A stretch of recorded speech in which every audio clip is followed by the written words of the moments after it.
Welcome, everyone, and thank you for joining today's webinar, 5 CX Trends That Will Shape 2023, presented by Reputation and MarTech. Before we begin, if you have any audio issues, click the audio icon on your screen to enable your audio settings. And if you have any viewing issues, you can use the Q&A section at any time to communicate with us. You can send questions and comments via the Q&A directly to our speakers at any time. So now let's get to the presentation. Joining us today from Reputation are Shannon Heath, Product Marketing Manager, and David Mingle, VP and Global Practice Head of Customer Experience. Thank you both so much for joining us today, and I'll turn things over to you now. Thank you, Cynthia, and welcome everybody, and I appreciate taking your time out to spend the next half hour, 45 minutes with us. I hope you enjoy it. And welcome to 2023. It was a year that many of us were hoping that was going to look a bit more like normal, whatever that means these days. But there are significant challenges out there that we all face, our businesses, ourselves personally, perhaps, that are going to impact our customer experience agendas for this year, be it higher interest rates and the impact that may be having on demand in your industry, the war and supply chain challenges. All at the same time, this funny thing is happening where we have record low unemployment and there's something like 7 million jobs that can't be filled.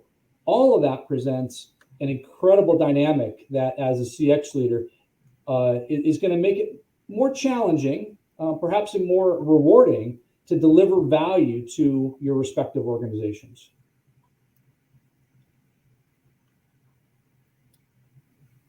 Yeah. So we want to start off with a quick poll question. In the current economic climate, what are the biggest factors impacting your customer experience strategy? Go ahead and vote. As you can see on the screen there, we'll have a short discussion about that.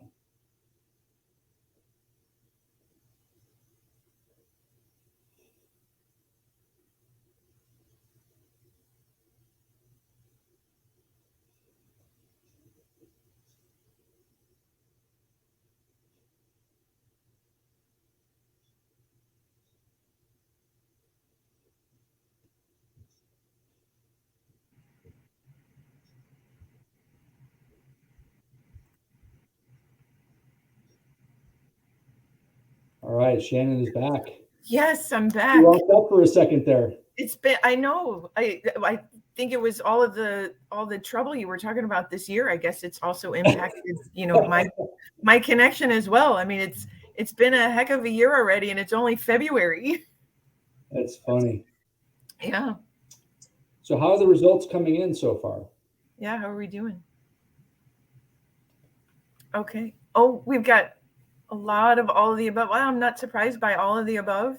I mean, we, as marketing and CX professionals, we've definitely got our work cut out for us, especially in these really challenging times. So it looks like we do have someone that said other factors. I'm interested in seeing what they had to say. Yeah.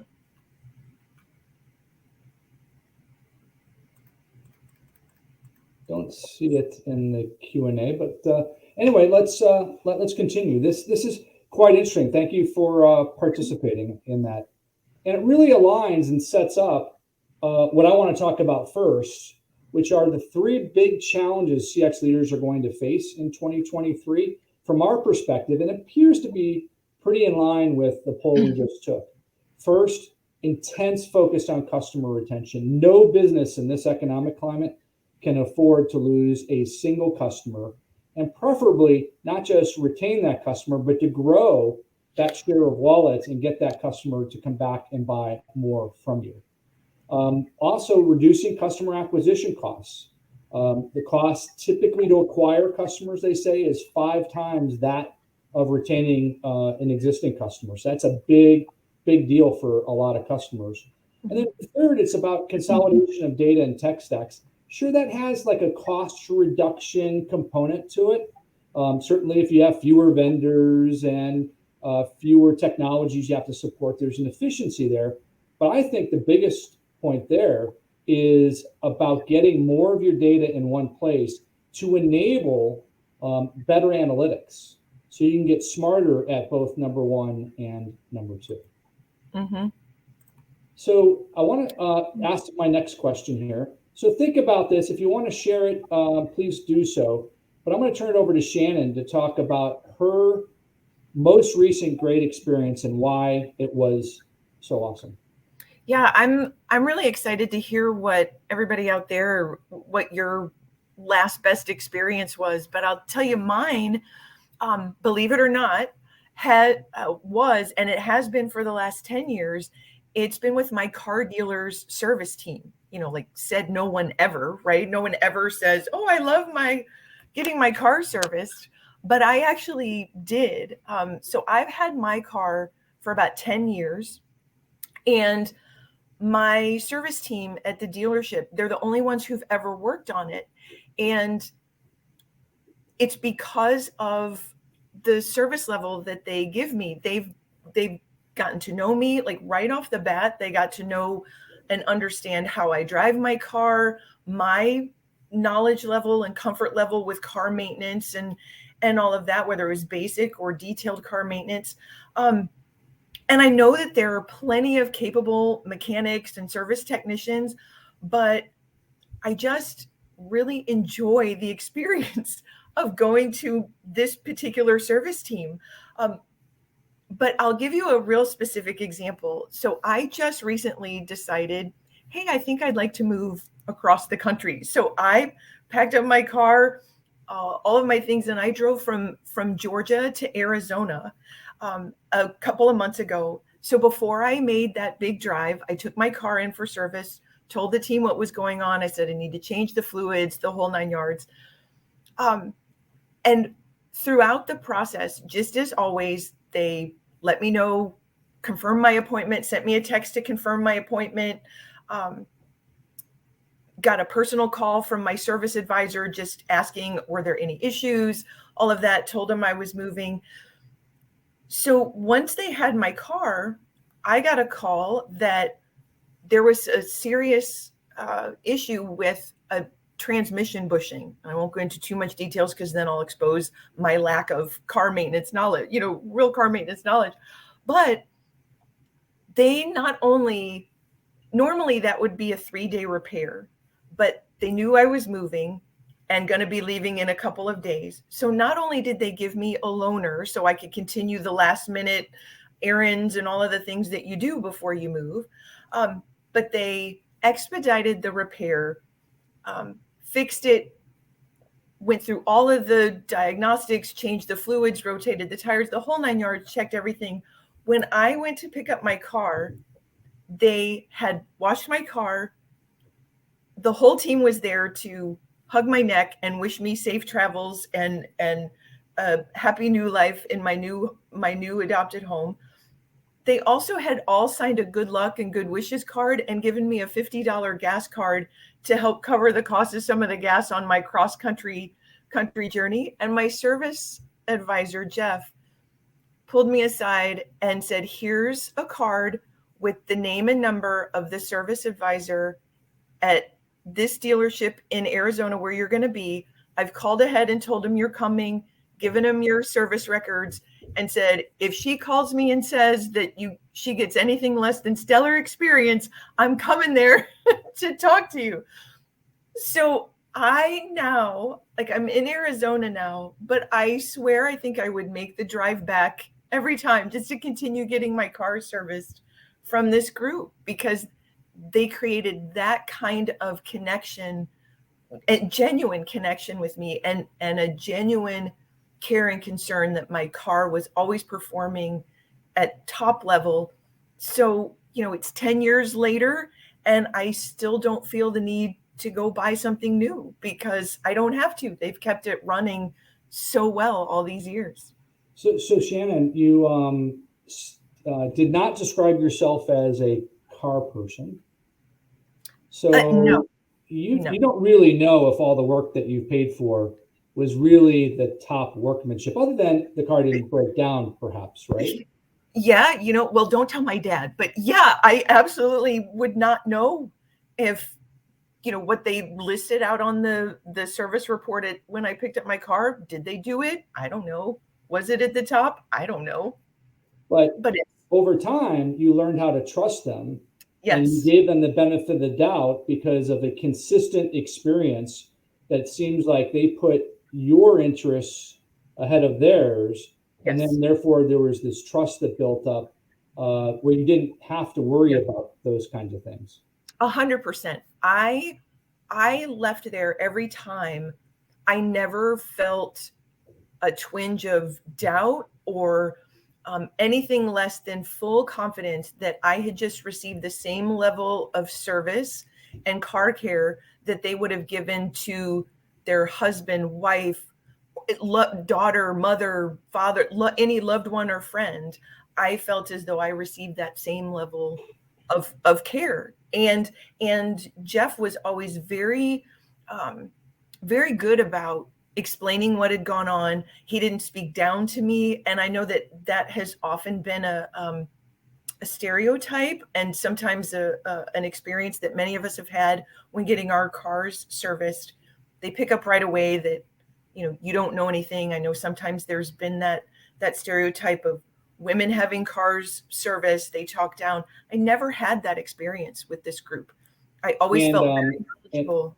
Yeah. And you knowingly paid more because a dealer typically charges more than you would if you went to the neighborhood, say, local garage to get the work done. Yep, 100%. I knew I could have gotten it cheaper. Yes, but never better. Yeah. Right.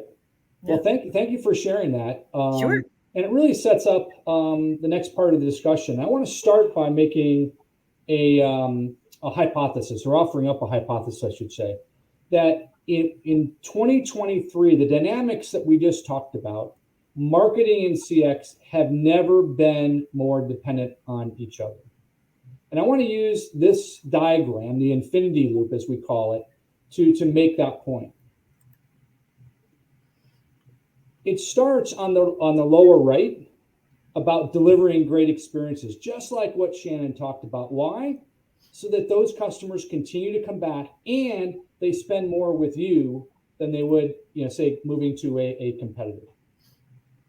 Next, it's about giving that same customer a voice. Sure, you want them to respond to your surveys. Surveys are awesome, but customers also have many other ways to communicate with you, and you have to be listening for those. So making it easy for a customer, for example, to post a review and to give you a good rating is something that's very important. Why? Because it does, in fact, influence future customers that may be considering your brand or your store. It helps you win online and ultimately to engage and convert more of those prospects into your next customer. And then so the process continues. To me, there's also this imagery around velocity. The more of these things you do, the more great experiences you deliver, the more and easier you make it to for your customers to talk to you as well as online, the better and faster the acquisition loop comes, and the whole thing becomes more efficient. Going back to our original challenges, retains more customers and helps reduce the cost of acquiring new ones. Mm-hmm. So, Shannon, I'm going to kick it back to you to give a real life example from your prior experience before coming to us at Reputation. Yeah, I'm so glad that we're talking about this because I'm a career-long marketer. And it wasn't until I was working at the company that I came to Reputation from. I was with a company called Sava Senior Care. We were in the senior living industry. And up until that point, I never made the connection between customer experience and marketing. In fact, I will admit that I hadn't really given it much thought, customer experience. I thought of it in a particular way. It was, customer service or customer success. I wasn't really thinking about the experience piece of it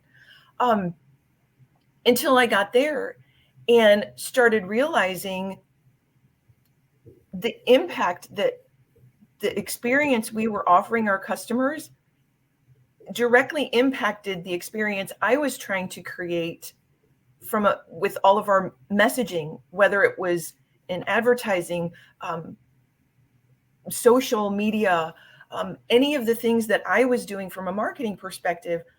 The customer experience was directly impacting that, but I didn't realize it until I started working with my CX partner, who opened my eyes to the power of online feedback, whether it was reviews, surveys, comments, any of those kinds of things.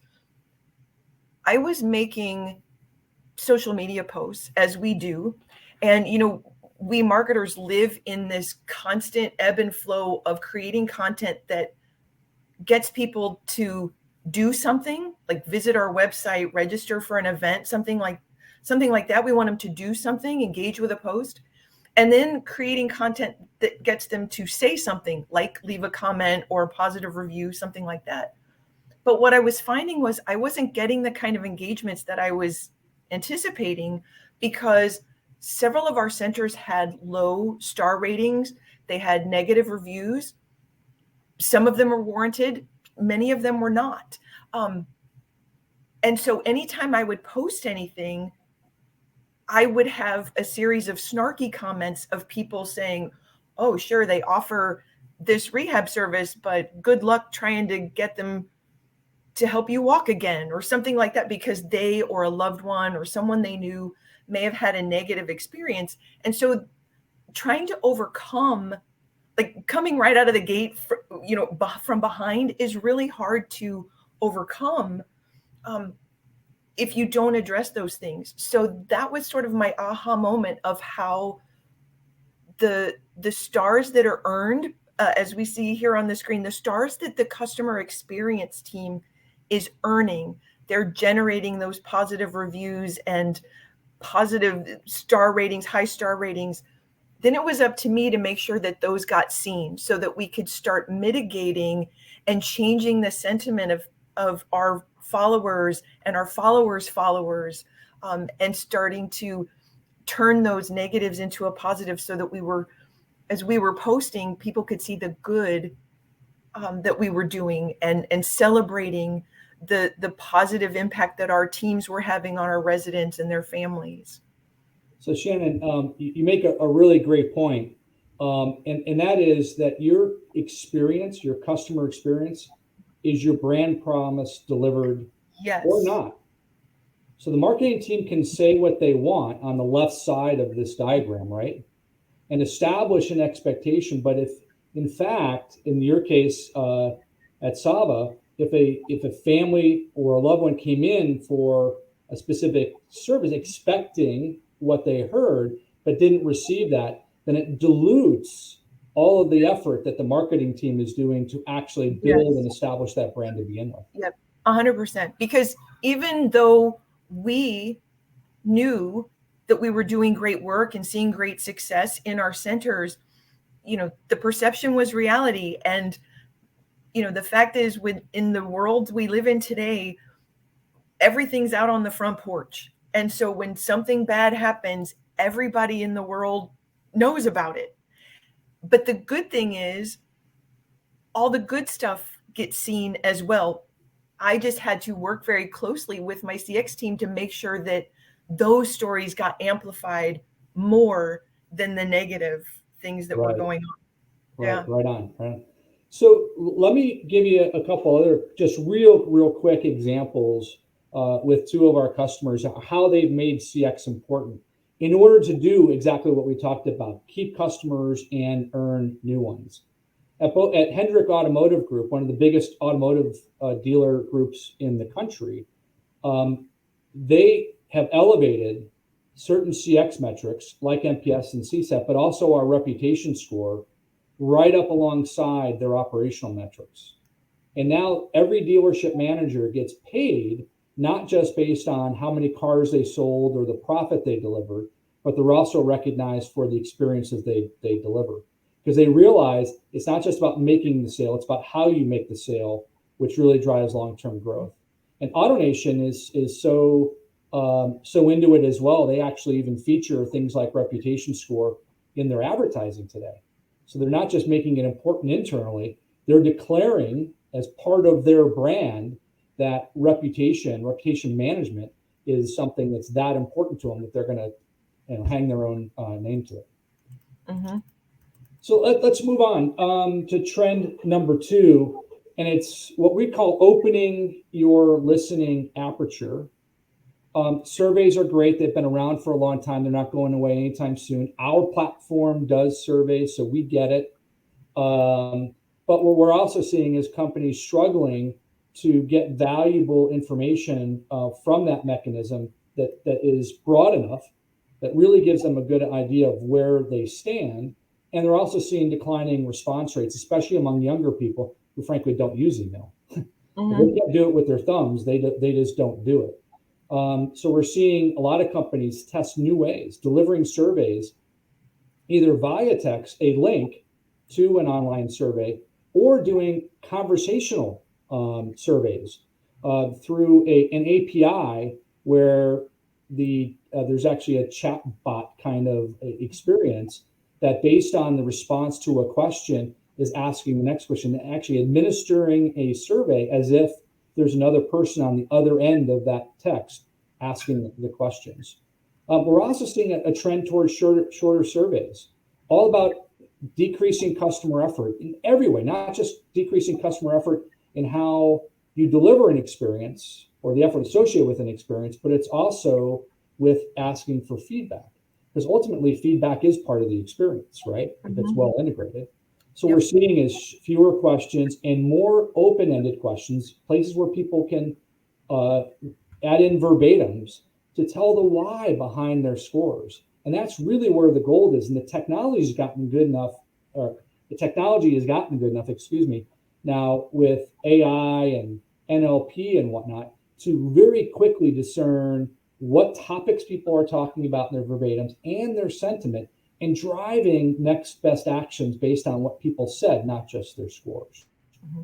The last thing I'll mention on this slide is this idea of about you versus to you. You think of a survey, it's about someone talking to you. It's a one-on-one discussion that customer is having with the brand or the store, directed by the brand or the store, because they're the ones that are deciding what questions in that survey are going to be asked. And that's very valuable. But what we found by also looking at what those same customers might be saying online, in reviews or on social media, for example, may be different. In that case, what they're talking about you may be different than what they said to you. Mm-hmm. And the most complete picture is really the combination of the two. So we definitely see CX teams looking beyond traditional surveys or traditional listening posts and getting innovative and creative on where else can they find great feedback. And online, obviously, is a great repository of that. Mm-hmm. Let me share just a quick example. This one's really fun. This is one of our customers in the UK. At Marston's, they're one of the biggest pub operators in the UK. They rolled out Reputation last year, and they were so amazed about how easy it was. This isn't a sales pitch. I'm just giving you what the customer said. But they had never before, whether our tool or anybody else's tool, had real-time customer feedback coming in.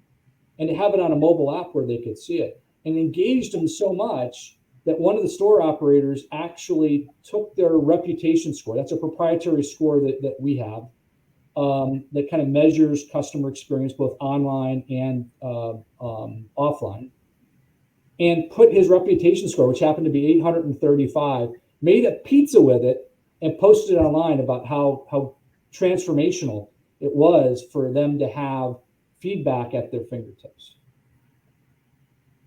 That looks so good. Now I'm hungry. and this, there's a lot here, but this is just a comparison of when one of our healthcare customers took a look at their survey feedback alone versus combining their survey feedback with the online feedback that's available to them. And what you see is some themes and topics are similar. Some have greater or lower amplitude or magnitude between the two, and some don't existed in one, not the other. In this customer's example, it was a bit eye-opening because they never realized that they had such a big problem in billing, because their surveys didn't ever talk about billing. So they never got the feedback. There was a blind spot in their listening program that they didn't even know existed. They put the data together and they learned something new about the business and took action. Yeah, I really like, and I know you're going to talk about this a little bit more, and it tees up really nicely how, it's really important to get the context, because if you're only looking at one source, you could get a very false sense of confidence, might be a good word, that, hey, we're doing really great. Let's just keep doing, let's keep doing what we're doing. But when you broaden that scope and you start paying attention to other sources of feedback, whatever they are, then you add the context that you need to understand, are we doing as well as we are, or do we have those gaps? And this leads us to our next poll and sets up the next, the next couple of topics we're going to cover. And Stein Stein, I hope I've said your name correctly, but you had a really interesting question here. He's asking, isn't it more the case that marketing and CX are no longer two different things? And I really find that to be an interesting question, because while I think they're still very much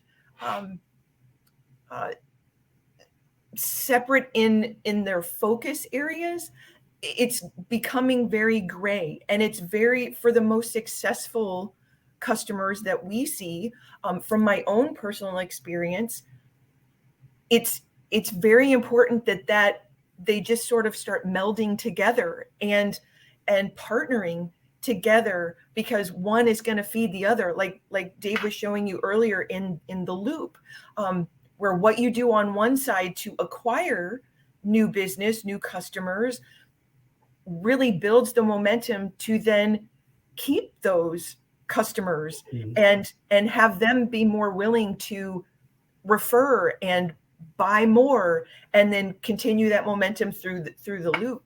I think Shannon's making a really good point, in that I've always called CX, when done well, as being the ultimate silo buster for large organizations in particular. Because the more you start to manage the customer journey as one single thing, not a bunch of individual links in the chain, it forces collaboration. It doesn't eliminate the link in the chain, but it starts to recognize the dependency that if you're going to deliver seamless experiences, you have to work together. And when you do, magic happens, because one side of the company, or one department of the company, starts to better understand what the other one's doing, which results in better insights and more seamless experiences for customers. So let's ask this question so we can move on. Yeah, let's do. So thinking about everybody on the call, how, whether you're a CX practitioner or a marketing practitioner, how do you think all of that online feedback supports your efforts? Do you think the better your experience, the better your customer experience, the better your SEO? You think that's true or false? What do you think?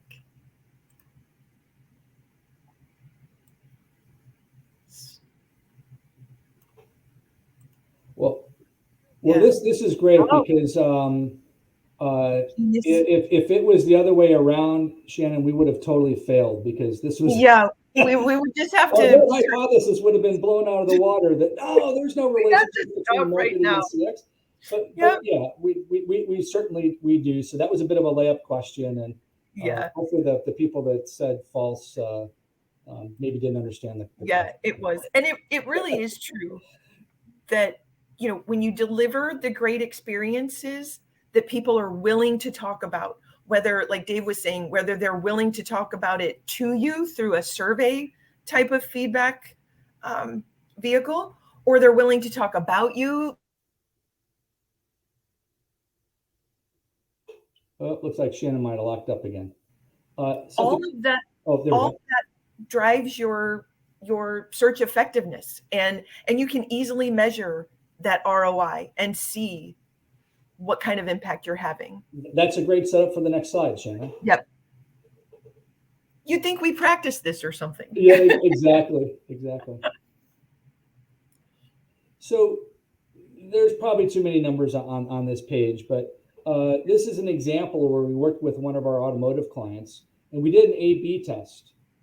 And we said, this set of dealers are going to continue doing what they're doing, which was not offering the opportunity for customers to easily post their feedback online. And the other group did that. They had what we call our Review Booster product that made it super easy for customers to post online. And what we saw was review volume went up, star rating went up. Importantly, Google business page, that's what's meant by GBP, actions went up 5%. What's a GBP action? It's a click to lead, or a click to call, a click to directions, or a click to message. Things like that. A call to action, a measurable call to action. And what does that mean? It means leads. So we could show directly that customer experience offering of allowing customers to post a review easily actually drove incremental lead volume for the dealers, which we then could translate into hard dollar ROI as a result of that activity. Yeah, and I probably like this slide and the next one and what we're talking about here best, because we've touched on it a little bit before, but this is a really nice visual to remind us that we really have to listen to the feedback we get everywhere, not just on our own social pages, our own marketing vehicles. We have to listen to public comments, private comments, everywhere. Because again, like we were talking about earlier, if I'm listening to my own press, my own reviews, my own feedback on my own sources, I get this much of a view, and it looks pretty good. We're doing pretty well. People seem pretty happy. We're getting 4 or 5 star ratings, that kind of thing.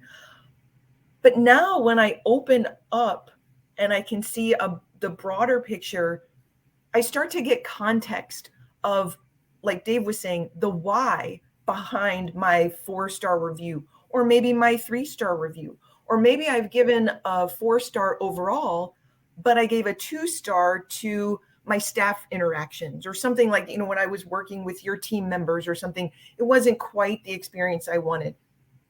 So listening everywhere gives me a better understanding of where I stand, what my brand sentiment is, what people really feel about my products, my services, my team members, my company as a whole. And then I can start to use that to identify gaps and gain a competitive advantage, because it's not just that we have to be better than ourselves. Like, we've got to be better than our competitors. So by opening up our aperture, like Dave was talking about earlier, we've got to know what's going on in our industry, and we especially need to know what's going on with our competitors. So listening everywhere, again, we get the context of what we can do, and then you can take those insights to build stronger programs, whether it's a customer service resolution process, or a product launch process, or in my instance in marketing, I can create a more relevant and a stronger social program. So like I was telling you earlier with Sava, that was my huge aha moment. So digging into the feedback, partnering with my CX teams, I could dig into the good, the bad, and the ugly. And I know a lot of times we're like, oh, we can't address the elephant in the room because we don't want people to, we don't want to air our dirty laundry. But the thing I learned in doing that is it opened up a whole world of opportunity. It let me create more authentic connections and engagements with my followers, because I was able to let them feel seen and heard, because I was addressing their issue and concern, resolving it in a much more timely way. I wasn't ignoring it and hoping that it went away. And I was also able to create content then that was more meaningful to them and that they were more willing to engage with, because they told me through their feedback, through all those feedback channels, that this is what they wanted to know. This is what they wanted more of. And again, just letting them feel seen and heard and creating that authentic connection with my followers and ultimately their followers, because they were sharing and liking and amplifying what we were doing through our channels. Yeah, Shane, thank you for sharing that, because I do think hearing real world examples of how practitioners like you actually did it is super important. What I just wanted to add to that was that what we're increasingly seeing is a shift from CX folks focusing predominantly on scores, like whether that's internal scores like your NPS or your CSAT scores. And as long as I move that number up 2 points this year or 3 points, whatever that objective is, then I beat my best, and that's good enough. Mm-hmm. Or you may be comparing to third-party benchmarks like JD Power or others like that. But ultimately, what moves numbers the right way is actually changing behaviors. It's about taking action. Because ultimately, if the front line or whoever comes in contact with a customer doesn't do something different because of the insights that you're delivering, then ultimately an experience doesn't change. Your scores may change a bit, maybe unnaturally sometimes, where you're incentivizing store managers, so they're nudging a customer to fill out the survey and give you a score, et cetera. That's not the best way to earn better scores. It's about taking in motivating the front line to change, but also to change in ways that create differentiation. It's not just good enough to beat your score. You have to beat your score in a way that creates differentiation relative to your competitors. Yeah. So getting close to the end here, folks. The last is about democratizing data. And I touched on this up front. And there's really two components to it. One is getting your data in one place. That's super important because nobody wants to have to go to multiple places and tie a story together. The more you can consolidate, the better. Mm-hmm. But what's really important is making it easy for your stakeholders, those people that I just talked about that actually touch a customer, talk to a customer, impact the customer experience online. Get that data in front of them as easy as you can possibly do it, so they can every day go the extra inch. Mm-hmm. And that's, by the way, a Disney Institute term. Because a lot of people say, "Oh, you need to go the extra mile." Disney says, "No, only the heroes go the extra mile." And while our staff is great in how they treat guests, not everybody can be a hero. What we do is we ask everybody to go the extra inch. So if you can give them a consistent drip of insights that matter, and challenge them to make it easy for them, and challenge them to be a little bit more brave, take that one next step to improve the customer experience, and you get the whole organization to do that, that's when transformation really starts to happen. Yeah, and I think that's really, I'm so sorry, Dave. I just wanted to add in there that by democratizing the data and making it available to multiple teams, because again, to Stein's point, it's not just marketing in CX, it's the whole organization. And by having that data available, people start to take ownership of it and feel a sense of pride when they see those numbers getting better and better, and time to resolution improving, all of the different things that you're measuring. When they see the improvements, it becomes a source of pride and a motivator to continue doing. I saw that more times than I can count, when people see the data to validate what it is that we as practitioners know in our hearts and what we believe. Now we have the data to back it up. Mm-hmm. And show people the impact that we are making. Yeah, right on. I've been doing CX now for 15 years, client side as well as vendor side, and I can tell you that I have not. I don't think I've ever seen a CX program fail because of the technology alone. Mm-hmm. The old framework of people, process, technology. technology certainly enables, but the things that actually drive transformation are the people in the process. Making it important, like we talked about before, having a strategy that people buy into, and then building the business processes around that data so that those insights get to the right decision makers so they make better decisions every day. Here's an example of how we're doing it with one of our customers. We created this consolidated dashboard. Some of that data that you see here originates from our platform. Some of it originates from the OEM themselves. And some we actually gather from our competitors who also do business with the same OEM, but they wanted to simplify the experience and have one place for their dealers to be able to come in and see everything you see on the screen in one place. And what we saw was pretty amazing. When we did this, within 90 days, usage of our platform went up 5-fold. For this one client alone, we now have 20,000 unique monthly active users coming in. Now, part of that's linear, right? Because you put everything in one place, of course, more people are going to come there. But we also saw was session times went up.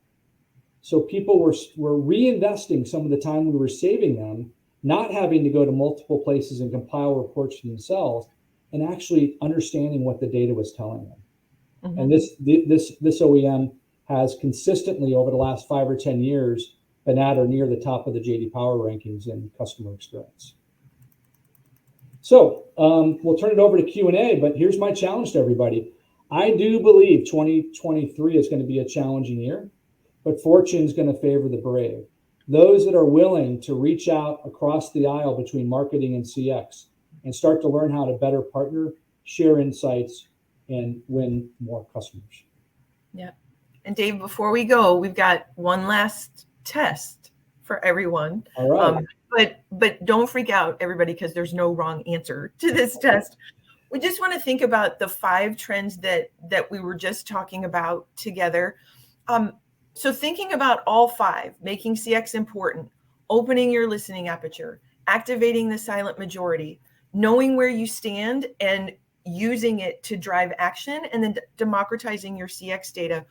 Which of those 5 trends do you think will have the biggest impact on your business headed into 2023? So we'd love to know what you think.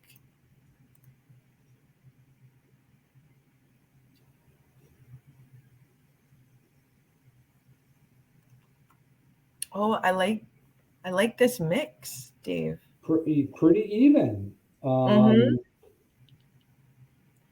Yeah. That's great. Well, what it means is our original statement about this is going to be a challenging year was probably right, because there are lots of great opportunities that everyone has pointed out here. And I hope that this afternoon was worth your time, and that perhaps you learned a couple things that you didn't know before. And certainly Shannon and I are available at any time to continue the discussion as we move forward. But I think maybe it's now time to move into Q&A. Cynthia, do we have a few teed up? Yeah, we've got a bunch of good ones. We do.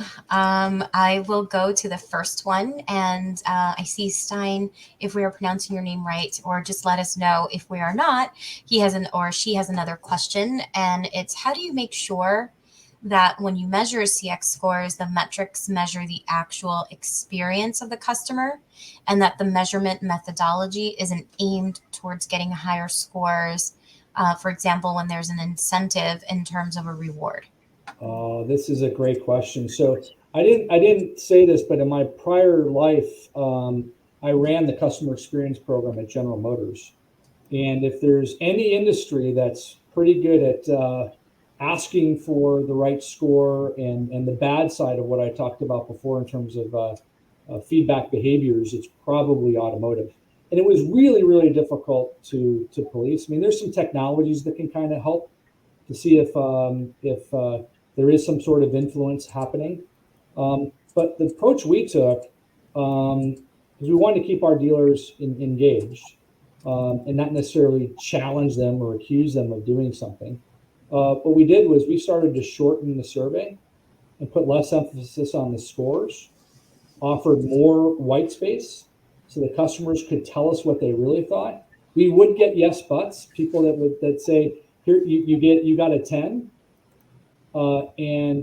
Shannon, the salesperson, was brilliant, but the porter, when he delivered my car, it was dirty, and the F&I manager was rude. So you go, well, how's that a 10? Clearly it's not. Well, that's where you start to find kind of the hidden messages, if you will, behind. So we would start to spend much more time understanding what the customer had told us versus the scores they gave.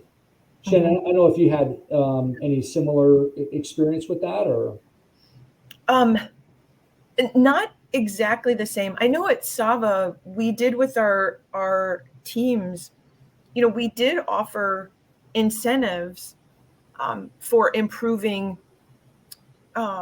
reviews, sentiments, star ratings, things like that. But it was not, I don't even know how to describe it. It wasn't so much a numbers game. We didn't make it about, okay, if you get 20 reviews this month or things like that, or increase your star ratings. We tried to base it on the things that we as an organization were measuring as well, which were, patient and family care,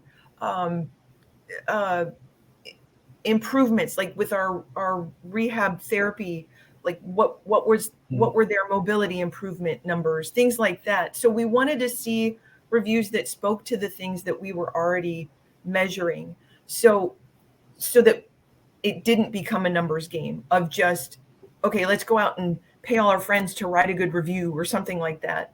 And not to overkill it. The other thing which I didn't mention in my response was we started to focus on action. It's very measurable. Did someone reach out and respond to a customer when they reported a problem? Very measurable, very objective. Either you did it or you didn't. And if we could just get people focusing on the actions they can take to deliver better experiences versus the score, we tended to get better engagement as well and better results. Cynthia, what's next? All right. The next one from Nikhil. What are best ways to manage CXM, and how does CXM benefits the B2B scenario? Well, we talked, this is a big question. There's a lot of best practices around customer experience management, many of which we talked about, which is making it super easy for your customers to tell you what they think, meet them where they are. So if they want to talk to you online or in a survey, or pick up the phone and call someone in the call center, listen to them anywhere that they're willing to talk to you. That's one. And absolutely, all the same principles, although some of the techniques are a little bit different, apply to B2B as well. We have customers, for example, that are looking at their purchasing process and where in that journey, like, okay, I received the RFP, asking questions. Was the RFP complete? Was it easy? Were our requirements easy to understand? Through contracting and eventually to award and implementation, trying to map that out and to figure out where are moments that matter, especially in those B2B type scenarios, where I can prove that I'm a better partner if I'm a buyer, or vice versa. If I'm the vendor, that I'm the easiest easiest company to do business with. And excuse me, I would add in there, Dave, that it's not just as simple as saying, all right, we're going to focus on CX, and we've now got a CX initiative, a CX thing. CX, customer experience, as I came to learn, is not just an initiative. It's not a project. It's a top-down, bottom-up way of life, excuse me, in an organization. So if you're going to go all in on customer experience, it's important to make sure that all of the teams are aligned on what you're going to measure, what's important, where are the touch points, excuse me, where are there opportunities to excel, where might there be possible weak links, so we can shore those up, so that the customer experience from at every point along their journey is as good as it should be and as good as we want it to be. So making sure internally that you're ready and your teams are ready, I think that's just as important before before taking on this new way of life and this new approach for your organization. Mm-hmm. We have another question, and this one's from Nicholas. Do you agree that IT, marketing, and sales must be tightly linked, and the CFO and CEO need to appreciate this and provide the resources to carry it through versus cutting back resources during times of economic downturns? Yeah, well, let me try to answer that, the kind of the second point about the CFO and CEO. I have never seen a successful customer experience program that doesn't have the buy-in from the C-suite. Mm. And I've seen them all, where there's very strong buy-in and magic happens, where there's no buy-in and nothing happens, and where there's lukewarm and the CX team has to work awfully hard to get anything done. So like I said before, it was people, process, and technology. The first thing is people. You got to have a culture, and that culture starts from the top. And it has to put CX, make it important. To the CFO, absolutely, you also have to build ROI models. There's a reason why, since the Super Bowl is this week, everyone knows what NFL means, right? Not for long. Average tenure is 3 years, which coincidentally is about the average tenure of a CXO.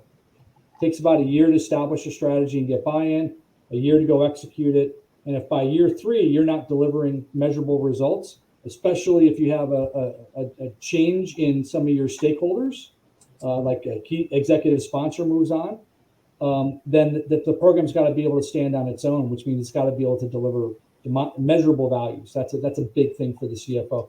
So get the CFO in the boat with you, for sure. Shannon, anything to add, or? Yeah, this is a really interesting question. I think it was Nicholas that asked it. So thank you for this one.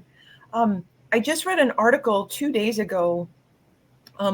It was in my newsfeed. I think it was in Forbes, but I'm sure I'm misstating that now. But in any event, there was a quote in there talking about these kinds of things with the cuts that are going on, layoffs, cutting budgets, marketing budgets in particular.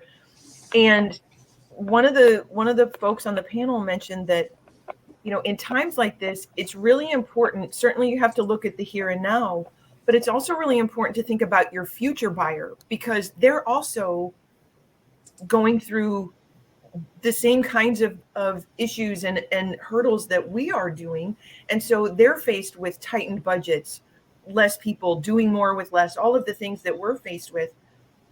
But at some point that will come back around. So we need to think about, okay, what are we doing right now? But how's that also going to impact our future buyer? So the experience we're creating now, and it goes back to that slide, like, are we ready for next? So even if things are tightening up right now, as they likely are, still keep in mind your customer experience has to stay strong so that your future buyer sees that you're still as focused today in times of turmoil as in times of plenty. And I thought that was a really interesting comment that these folks were making in this article that I read, and pretty timely, that don't forget it, don't lose sight of your future buyer while trying, staying too much in the weeds of the here and now. Thank you both. I think we have time for one more question. Okay. If you had to give your top 3 buy-ins for a CMO to consider when prioritizing CX, what would you say? Oh, really, really good question, because we have this discussion quite often. If you think back to that infinity loop, I mentioned everything starts on the right side, right? So delivering great experiences either builds advocates that are willing to talk about it, or it doesn't. So think about it. How do you shop today?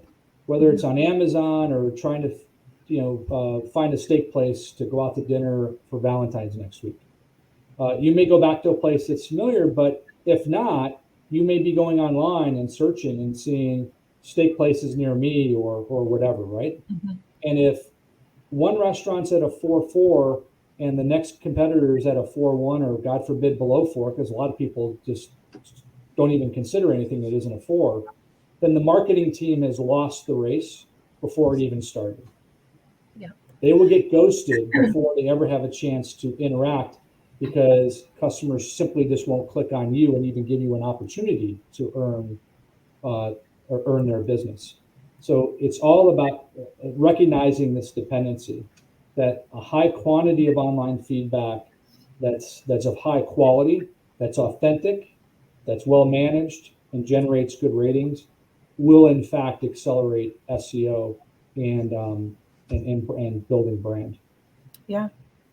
And I would just add, what we talked about earlier, as a CMO, you've got all the teams, all the marketing teams, all the marketing practitioners reporting to you. So you've got to make sure that what you're putting out there is on brand, on message. People are wanting the authentic connections. So I would just tag onto that, paying attention, like we said earlier, paying attention, opening your aperture and listening to all of the feedback that comes in, and embrace the ugly, so that you know where you can improve and you can start addressing it, and giving your brand, taking the faceless, nameless corporate and making your brand real, showing that you are willing to receive that bad feedback, but do something about it. You are in the trenches, listening to your customers, taking it to heart, and you're doing these things to improve and address their concerns and be the best that you can be. So I would say embrace all of the feedback that you get and use it as a CMO to create a more relevant and more authentic marketing strategy. Thank you, Shannon. Thank you both, Shannon and David, for your engaging presentation. And I just want to make a quick note to our audience that we have some handouts in our handout section. So go ahead and download that before we conclude the webinar. And if you have any questions, you'll see on your screen, you can visit reputation.com or reach out to sales@reputation.com. And if we didn't get to your question, we will be sure to pass it along to the team at Reputation. On behalf of MarTech, thanks again, everyone, for joining us today, and we hope you join us again soon. Take care. Thanks, everybody. Bye.